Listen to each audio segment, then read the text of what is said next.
Hello guys, ಕಾಶಿನಾಥನ್ ಒಬ್ಬ legendary director ಹತ್ರ ಪಳಗಿ ತರ್ಲೆ ನನ್ನ ಮಗ ಮೂವಿಯಿಂದ ಇವರ ಡೈರೆಕ್ಷನ್ ಸ್ಟಾರ್ಟ್ ಮಾಡಿ ಓಂ ಅನ್ನೋ ಒಂದು ಮೂವಿಯಿಂದ ನಮ್ಮ ಕನ್ನಡ ಆಡಿಯನ್ಸ್ಗೆ ಒಂದು ಕಲ್ಟ್ ಮಾಸ್ ಮೂವಿನ ಕೊಟ್ಟು ಎ ಅನ್ನೋ ಮೂವಿಯಿಂದ ಹೀರೋ ಆಗಿ ಮತ್ತೆ ಡೈರೆಕ್ಟರ್ ಆಗಿ ನಮ್ಮ ಕನ್ನಡ ಇಂಡಸ್ಟ್ರಿಲಿ ಒಂದು ಹೊಸ ಅಧ್ಯಯನ ಬರೆದಂತ ಉಪೇಂದ್ರ ಅವರ ನಿರ್ದೇಶನದ ಉತ್ತಮ ಚಿತ್ರಗಳ ಬಗ್ಗೆ ಅಲ್ಲಿ ನಾವು ಮಾತಾಡ್ತಾ ಹೋಗೋಣ ಬನ್ನಿ. ಅದಕ್ಕೂ ಮುಂಚೆ ಒಂದು ಮಾತು, ಉಪೇಂದ್ರ ಅವರು ಆಕ್ಟ್ ಮಾಡಿರೋ 10 ಮೂವಿ ಫ್ಲಾಪ್ ಆಗಿರ್ಲಿ, ಇವರು ಡೈರೆಕ್ಷನ್ ಕ್ಯಾಪ್ ಹಾಕಿದ್ದಾರೆ, ಡೈರೆಕ್ಷನ್ಗೆ ರೆಡಿ ಆಗಿದ್ದಾರೆ ಅನ್ನೋ ಸುದ್ದಿ ಆಚೆ ಬರ್ತಾರೆ. ದೇಶನೇ ಇವರ ಮೂವಿಗೆ ಕಾಯುತ್ತೆ. ತಮಿಳ್ ಲೆಜೆಂಡರಿ ಡೈರೆಕ್ಟರ್ ಶಂಕರ್, ನಮ್ಮ ಪ್ರಶಾಂತ್ ನೀಲ್ ಮತ್ತೆ ನಮ್ಮ ರಿಷಬ್ ಶೆಟ್ರು ಇವ್ರಿಗೆಲ್ಲ ಇನ್ಸ್ಪಿರೇಷನ್. ಮತ್ತೆ ಇನ್ನೂ ಕೆಲವು ಡೈರೆಕ್ಟರ್ಗಳಿಗೆ ಇವರು ರೋಲ್ ಮಾಡಲು. ಮತ್ತೆ IMDb ರಿಲೀಸ್ ಮಾಡಿರೋ ಲಿಸ್ಟ್ ಪ್ರಕಾರ ಈ ವರ್ಲ್ಡಲ್ಲೇ 8th ಬೆಸ್ಟ್ ಡೈರೆಕ್ಟರ್ ಇವರು. ಬಂದ್ರಿ ಒನ್ ಬೈ ಒನ್ ಇವರ ಬೆಸ್ಟ್ ಡೈರೆಕ್ಟೆಡ್ ಮೂವಿನ ನೋಡೋಣ. ಇನ್ನು 9ನೇದಾಗಿ ತರ್ಲೆ ನನ್ನ ಮಗ. ಈ ಮೂವಿನಲ್ಲಿ ನಮ್ಮ ಉಪೇಂದ್ರ ಅವರು ಫಸ್ಟ್ ಟೈಮ್ ಡೈರೆಕ್ಟರ್ ಆಗಿ, ನಮ್ಮ ನವರಸ ನಾಯಕ ಜಗ್ಗೇಶ್ ಅವರು ಫಸ್ಟ್ ಟೈಮ್ ಹೀರೋ ಆಗಿ ಆಕ್ಟ್ ಮಾಡಿದ್ದಾರೆ. ಇದೊಂದು ವರದಕ್ಷಿಣೆ ಬಗ್ಗೆ ಆಧಾರ ಆಗಿರ್ತಕ್ಕಂಥ ಒಂದು ಕಾಮಿಡಿ ಮೂವಿ. ಈ ಮೂವಿನ ನಮ್ಮ ಉಪೇಂದ್ರ ಅವರು ಹೊಸ ರೀತಿಯಾಗಿ ಅವ್ರದ್ದೇ ಆದ ಸ್ಟೈಲಲ್ಲಿ ಫಸ್ಟ್ ಟೈಮ್ ನಮ್ಮ ಕನ್ನಡ ಇಂಡಸ್ಟ್ರಿಯಲ್ಲಿ ಪ್ರೆಸೆಂಟ್ ಮಾಡಿ ಎಲ್ಲ ಆಡಿಯನ್ಸ್ಗೂ ಒಂದು ಹೊಸ ಫೀಲ್ ಕೊಟ್ಟಂತ ಪ್ರಯತ್ನನ ಮಾಡಿದ್ರು. ಇಲ್ಲಿ ಈ ಮೂವಿ ಬಂದಿದ್ದು 1992ರಲ್ಲಿ. ಇದರ IMDb ರೇಟಿಂಗ್ ಬಂದ್ಬಿಟ್ಟು 8.1. ಇನ್ನು 8ನೇದಾಗಿ ನೋಡ್ತಾ ಬಂದ್ರೆ ಆಪರೇಷನ್ ಅಂತ. ಇನ್ನು ರೆಬಲ್ ಸ್ಟಾರ್ ಅಂಬರೀಶ್ ಸರ್ ಅವರ ಕೆರಿಯರಲ್ಲೇ ಅಂತ ಅನ್ನೋ ಮೂವಿ ಒಂದು ಬೆಸ್ಟ್ ಮೂವಿ. ಅಂತ ಒಂದು ಮೂವಿಗೆ ಸೀಕ್ವೆಲ್ ಮಾಡಿದ್ದು ನಮ್ಮ ಉಪೇಂದ್ರ ಅವರು. ಈ ಮೂವಿ ಬಂದಿದ್ದು 1995ರಲ್ಲಿ. ಇದರ IMDb ರೇಟಿಂಗ್ ಬಂದ್ಬಿಟ್ಟು 8.6. ಇದರಲ್ಲಿ ಸೋಷಿಯಲ್ ಅಲ್ಲಿ ಆಗೋ ಪ್ರಾಬ್ಲಮ್ಗಳನ್ನ ತುಂಬಾ ಚೆನ್ನಾಗಿ ಡಿಸ್ಕಷನ್ ಮಾಡಿದ್ದಾರೆ ನಮ್ಮ ಉಪೇಂದ್ರ ಅವರು. ಇನ್ನು 7ನೇದಾಗಿ ನೋಡ್ತಾ ಬಂದ್ರೆ ಉಪ್ಪಿಟ್ಟು. ಈ ಮೂವಿ ಬಂದಿದ್ದು 2015ರಲ್ಲಿ. ಇದರ IMDb ರೇಟಿಂಗ್ ಬಂದ್ಬಿಟ್ಟು 7.8. ಉಪೇಂದ್ರಗೂ ಉಪ್ಪಿಟ್ಟಿಗೂ ಕನೆಕ್ಷನ್ ಮಾಡ್ತಾ ಅಲ್ಲಿ ನಾನು ಆದ್ರೆ ಇಲ್ಲಿ ನೀನು ಆಗಿ ಮನುಷ್ಯನ ಯೋಚನೆಗಳ ಬಗ್ಗೆ ಸೈಕಾಲಜಿಕಲ್ ಆಗಿ ಎಂಟರ್ಟೈನ್ಮೆಂಟ್ ವೇನಲ್ಲಿ ನಮ್ಮ ಉಪ್ಪಿ ಅವರಲ್ಲಿ ಪ್ರೆಸೆಂಟ್ ಮಾಡಿದ್ರು. ಇನ್ನು 6ನೇದಾಗಿ ನೋಡ್ತಾ ಬಂದ್ರೆ ಸ್ವಸ್ತಿಕ್. ಈ ಮೂವಿನಲ್ಲಿ ನಮ್ಮ ರಾಘವೇಂದ್ರ ರಾಜ್ಕುಮಾರ್ ಅವರು ಹೀರೋ ಆಗಿ, ನಮ್ಮ ಉಪೇಂದ್ರ ಅವರು ಡೈರೆಕ್ಟರ್ ಆಗಿ ವರ್ಕ್ ಮಾಡಿದ್ದಾರೆ. ಈ ಮೂವಿ ಒಂದು ಸಸ್ಪೆನ್ಸ್ ಆಕ್ಷನ್ ಥ್ರಿಲ್ಲರ್ ಮೂವಿ. ಈ ಮೂವಿನಲ್ಲಿ ಸ್ಟಾರ್ಟಿಂಗ್ ಅಲ್ಲೇ ಹೀರೋನ ವಿಲನ್ ಆಗಿ ತೋರಿಸಿ ಆಡಿಯನ್ಸ್ಗೆ ಕನ್ಫ್ಯೂಸ್ ಮಾಡಿ ಲಾಸ್ಟ್ ಅಲ್ಲಿ ಬರೋ ಟ್ವಿಸ್ಟಿಗೆ ಎಲ್ಲ ಸೈಕ್ ಆಗೋಗಿರೋದಂತೂ ಗ್ಯಾರಂಟಿ. ಇದರಲ್ಲಿರೋ ಸಾಂಗ್ ಇದು 7 ಜನ್ಮದ ಡವ್, ಇದು ಮಾತ್ರ ತುಂಬಾ ಜನಕ್ಕೆ ಫೇವರೇಟ್ ಸಾಂಗು.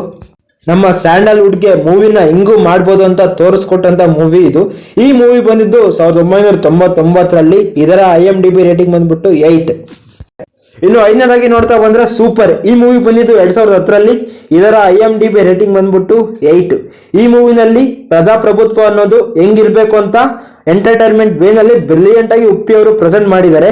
ಈ ಮೂವಿ ನೋಡಿದ್ರೆ ಸೈಕ್ ಆಗೋದಂತೂ ಗ್ಯಾರಂಟಿ. ಈ ಮೂವಿ ಉಪ್ಪಿ ಅವರು ಕ್ರಿಯೇಟ್ ಮಾಡಿರೋ ಒಂದು ಮ್ಯಾಜಿಕ್ ಅಂತ ಹೇಳಿದ್ರೆ ತಪ್ಪಾಗಲ್ಲ. ಇನ್ನು 4ನೇದಾಗಿ ನೋಡ್ತಾ ಬಂದ್ರೆ ಯಶ್. ಈ ಮೂವಿ ಬಂದಿದ್ದು 1993ರಲ್ಲಿ. ಇದರ IMDb ರೇಟಿಂಗ್ ಬಂದ್ಬಿಟ್ಟು 8.6. ಇದು ಒಂದು RR mystery suspense thriller movie. ಈ ಮೂವಿನಲ್ಲಿ ಕಾಶಿನಾಥ್ ಮತ್ತೆ ಹೀರೋ ಆಗಿ ಕುಮಾರ್ ಗೋವಿಂದ್ ಅವರು ಆಕ್ಟ್ ಮಾಡಿದ್ದಾರೆ. ಮತ್ತೆ ನಮ್ಮ ಉಪೇಂದ್ರ ಅವರು ಕೂಡ ಒಂದು ಕ್ಯಾಮಿಯೋ ರೋಲ್ ಅಲ್ಲಿ ಆಕ್ಟ್ ಮಾಡಿದ್ರು. ಈ ಮೂವಿ ತಗೊಂಡೋಗಿರೋ ವಿಧಾನ ಮತ್ತೆ ಕ್ಲೈಮ್ಯಾಕ್ಸ್ ಅಲ್ಲಿ ಬರೋ ಟ್ವಿಸ್ಟ್ ನಮ್ಮ ಆಡಿಯನ್ಸ್ಗೆ ತುಂಬಾ ಚೆನ್ನಾಗಿ ಹಿಡಿಸ್ತು. ಈ ಮೂವಿಯಿಂದ ಅವರ ನಿರ್ದೇಶನದ ಬುದ್ಧಿವಂತಿಕೆನ ನಮ್ಮ ಕನ್ನಡ ಇಂಡಸ್ಟ್ರಿಗೆ ತೋರಿಸಿದ್ರು. ಇನ್ನು 3ನೇದಾಗಿ ನೋಡ್ತಾ ಬಂದ್ರೆ ಓಂ. ಈ ಮೂವಿ ನಮ್ಮ ಸ್ಯಾಂಡಲ್ವುಡ್ ನ ಗೇಮ್ ಚೇಂಜರ್ ಅಂತ ಹೇಳಿದ್ರೆ ತಪ್ಪಾಗಲ್ಲ. ಈ ಮೂವಿ ಬಂದಿದ್ದು 1995ರಲ್ಲಿ. ಇದರ IMDb ರೇಟಿಂಗ್ ಬಂದ್ಬಿಟ್ಟು 8.9. ಇದು ಒಂದು under world back drop story. ಈ ಮೂವಿನಲ್ಲಿ ಶಿವಣ್ಣ ನಂತ ಯಂಗ್ಸ್ಟರ್ನ ಅವತ್ತಿಗೆ ಸೆಲೆಕ್ಟ್ ಮಾಡಿಕೊಂಡು ರಿಯಲ್ ರೌಡಿಗಳನ್ನ ಹಾಕೊಂಡು ಲಾಂಗ್ ಅನ್ನೋ ಒಂದು ಹೊಸ ವೆಪನ್ನ ಇಂಟ್ರಡ್ಯೂಸ್ ಮಾಡ್ತಾ ಈ ಮೂವಿನ ರಿಲೀಸ್ ಮಾಡಿದ್ರು. ಅದು ಇವತ್ತಿಗೆ ಹಿಸ್ಟ್ರಿ. ಈ ಮೂವಿ ಇನ್ಸ್ಪೈರ್ ಇಂದ ತುಂಬಾ ಮೂವಿಗಳು ಬಂದ್ವು. ಮತ್ತೆ ಈ ಮೂವಿ 650ಕ್ಕಿಂತ ಹೆಚ್ಚಿನ ಸರಿ ರಿಲೀಸ್ ಆಗಿ ರೆಕಾರ್ಡ್ ಮಾಡಿದೆ. ಇಲ್ಲಿನವರೆಗೂ ಪ್ರಪಂಚದಲ್ಲಿ ಯಾವುದೇ ಮೂವಿ ಕೂಡ 650ಕ್ಕಿಂತ ಹೆಚ್ಚಿನ ಸರಿ ರಿಲೀಸ್ ಆಗಿಲ್ಲ. ಮತ್ತೆ ಈ ಮೂವಿ ಬಂದು 29 ವರ್ಷ ಆದ್ರೂ ಇವತ್ತಿಗೂ ಫ್ರೆಶ್ ಆಗಿ ಹೊಸ ಮೂವಿ ತರನೇ ಇದೆ. ಇನ್ನು 2ನೇದಾಗಿ ನೋಡ್ತಾ ಬಂದ್ರೆ ಉಪೇಂದ್ರ. ಈ ಮೂವಿ ಬಂದಿದ್ದು 1999ರಲ್ಲಿ. ಇದರ IMDb ರೇಟಿಂಗ್ ಬಂದ್ಬಿಟ್ಟು 8.8. ಇದು ಉಪೇಂದ್ರ ಅವರ ಒಂದು ಅದ್ಭುತ ಅಂದ್ರೆ ತಪ್ಪಾಗಲ್ಲ. ಇದರಲ್ಲಿ ಒಬ್ಬ ಮನುಷ್ಯ ಹಣ, ಪ್ರೀತಿ, ಆರೈಕೆ ಬೇಕು ಅಂದಾಗ ಅವನಲ್ಲಿರೋ ನಾನು ಅನ್ನೋ ಭಾವನೆ ಯಾವ ತರ ರಿಯಾಕ್ಟ್ ಮಾಡುತ್ತೆ ಅಂತ ತುಂಬಾ ಎಂಟರ್ಟೈನರ್ ವೇನಲ್ಲಿ ಒಂದು ಒಳ್ಳೆ ಮೆಸೇಜ್ನ ನಮ್ಮ ಸೊಸೈಟಿ ಕೊಟ್ಟಿದ್ರು. ಈ ಮೂವಿಯಿಂದ ಉಪೇಂದ್ರ ಅವರು ನಾನು ಆಗಿ ನಮ್ಮ ಕನ್ನಡ ಆಡಿಯನ್ಸ್ ಒಳಗೆ ಸದಾ ಚಿರಸ್ಥಾಯಿಯಾಗಿ ಉಳ್ಕೊಂಡ್ರು ಅಂತ ಹೇಳಿದ್ರೆ ತಪ್ಪಾಗಲ್ಲ. ಇನ್ನು ಮೊದಲನೇದಾಗಿ ನೋಡ್ತಾ ಬಂದ್ರೆ ಈ ಮೂವಿ ಪರ್ಸನಲಿ ಉಪೇಂದ್ರ ಅವರು ಡೈರೆಕ್ಷನ್ ಮಾಡಿರೋ ಮೂವಿನಲ್ಲೇ ನನ್ನ ಫೇವರೆಟ್ ಮೂವಿ. ಇದೊಂದು ರೊಮ್ಯಾಂಟಿಕ್ ಸೈಕಲಾಜಿಕಲ್ ಥ್ರಿಲ್ಲರ್ ಮೂವಿ. ಈ ಮೂವಿ ಬಂದಿದ್ದು 1998ರಲ್ಲಿ. ಇದರ IMDb ರೇಟಿಂಗ್ ಬಂದ್ಬಿಟ್ಟು 8.7. ಇದರಲ್ಲಿ ಫಸ್ಟ್ ಟೈಮ್ ಉಪೇಂದ್ರ ಅವರು ರಿವರ್ಸ್ ಸ್ಕ್ರೀನ್ ಪ್ಲೇ ನಲ್ಲಿ ಮೂವಿನ ತೋರಿಸಿದ್ರು. ಫ್ಲಾಶ್ ಬ್ಯಾಕ್ ಅಲ್ಲಿ ಇನ್ನೊಂದು ಫ್ಲಾಶ್ ಬ್ಯಾಕ್. ಈ ಮೂವಿನಲ್ಲಿ ನಿಜವಾದ ಪ್ರೀತಿ ಅಂದ್ರೆ ಏನು, ಮತ್ತೆ ಒಂದು ಹೆಣ್ಣನ್ನ ಜಗತ್ತು ಯಾವ ತರ ನೋಡುತ್ತೆ, ಸಿನಿಮಾದಲ್ಲಿ ಆಗೋ ಕ್ಯಾಸ್ಟಿಂಗ್ ಕೌಚ್ ಬಗ್ಗೆ ತುಂಬಾ ಚೆನ್ನಾಗಿ ತೋರಿಸಿದ್ದಾರೆ. ಇದರಲ್ಲಿ ಉಪೇಂದ್ರ ಅವರ dialogue I am god, god is great ಯಾರು ಮರೆಯೋದಿಲ್ಲ. ಇದರಲ್ಲಿರೋ ಸಾಂಗುಗಳು ಕೂಡ ಯಾರು ಮರೆಯಲ್ಲ. ಇದಾಗಿತ್ತು ನಮ್ಮ ವಿಡಿಯೋ. ಇಲ್ಲಿ ನಾನು ಮಾಡಿರೋ ಮೂವಿ ಲಿಸ್ಟ್ ಕೇವಲ ನನ್ನ ಪರ್ಸನಲ್ ಒಪಿನಿಯನ್ ಮಾತ್ರ. ಯಾರಾದರ ಮನಸ್ಸಿಗೆ ಹಾನಿ ಆಗಿದ್ರೆ ದಯವಿಟ್ಟು ಕ್ಷಮಿಸಿ. ಈ ವಿಡಿಯೋ ನಿಮಗೆ ಇಷ್ಟ ಆದರೆ ನಮ್ಮ ವಿಡಿಯೋ ಒಂದು ಲೈಕ್ ಮಾಡಿ, ಕಮೆಂಟ್ ಮಾಡಿ, ಮತ್ತೆ ನಮ್ಮ ವಿಡಿಯೋನ ಶೇರ್ ಮಾಡಿ, ನಮ್ಮ ಚಾನಲ್ನ ಸಬ್ಸ್ಕ್ರೈಬ್ ಮಾಡಿ. ಮತ್ತೆ ಒಳ್ಳೆ ವಿಡಿಯೋಸ್ ಸಿಗೋಣ. ಬಾಯ್.